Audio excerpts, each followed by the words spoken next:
Hooray! Hep, hep! Hooray! Hep, hep! Hep, hep! Ow! Masaya ba siya eh? Talo eh. Go! Hep, hep! Hooray! Hep, hep! Hep, hep! Ow! Ang laki ng katawan eh. Go! Hep, hep! Hooray! Hep, hep! Hooray! Hep, hep! Hooray! Ah!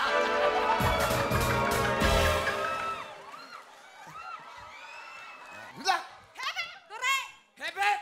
Hooray! Hep, hep! Hep, hep! Ah! Ano ka ba? Nag-iisang lalaki ka na lang eh. Apat na lang, puro mga babae. Go! Hep, hep! Hooray! Hep, hep! Hooray! Hep, hep! Here we go! Galingan nyo. Hep, hep, taas ang kamay. Ang hooray, ha? Okay. Go! Hep, hep! Hooray! Hep, hep! Hooray! Hep, hep! Hooray! Hep, hep! Hooray! Hooray! Out!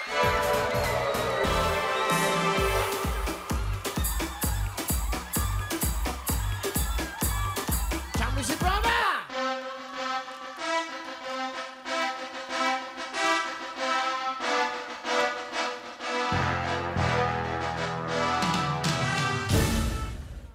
Ha? Kailangan ko manalo para mapalagay po namin yung ilaw namin. Wala kayong ilaw? Ano lang po kami dun sa hipag. Ano? Nakikidugsong lang po. Nakikidugtong kayo? Sa pelko. Okay lang magpakabit kayo, wag lang magkakabit yung asawa mo. Okay lang.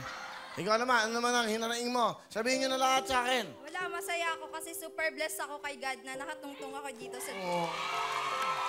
Positive, ha? Pang-Miss Universe, pang-Miss World, pang-Miss Earth. Marami akong pangangailangan pero dahil naniniwala ako kay God, kaya niyang ibigay sa akin yon. Kaya kung papayag ka, Kuya Will, nahati na lang kami kasi parehas kami may anak. So, deserve namin na may uwi kami sa pamilya namin, di ba? Wala lang cellphone. Kasi, walang cellphone bibigay. Wala na. Isa lang ang mananalo. Dalawa pa, magagalit sa amin. Huwag na. Ito lang ako yung pinamahirap eh. Hindi ako makapag-Facebook pag may assignment yung anak ko, hindi ko magagawa. Tignan mo yung cellphone, Kuya Will, baka barok-bak lang. Kasama nga. Tignan mo yung cellphone. Andun daw, akitin mo. Bayan mo siya. Bibigyan ko naman, syempre, yung hindi ako inaartehan. Hindi ako ginagamit ang pang-teatro.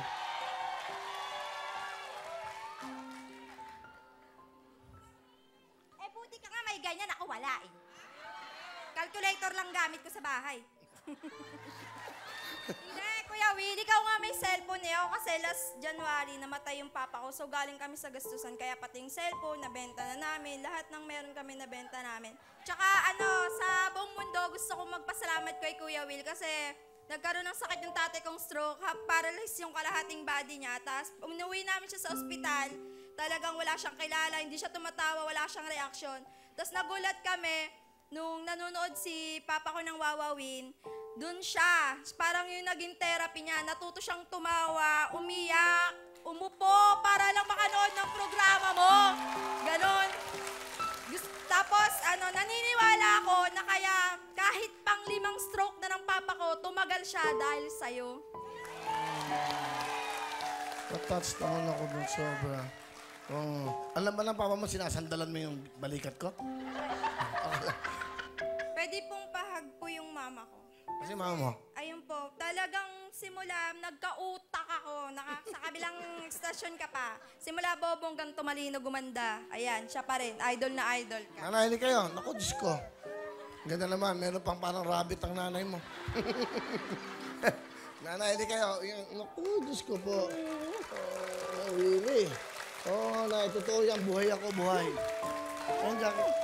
Salamat, Willie. Sana manalo yung anak ko kasi may mga utang pa kami nung namatay asawa ko. Sana nagdadasal ako talaga. Kaya nandun ako, sabi ko, anak, sana manalo ka. Thank you po.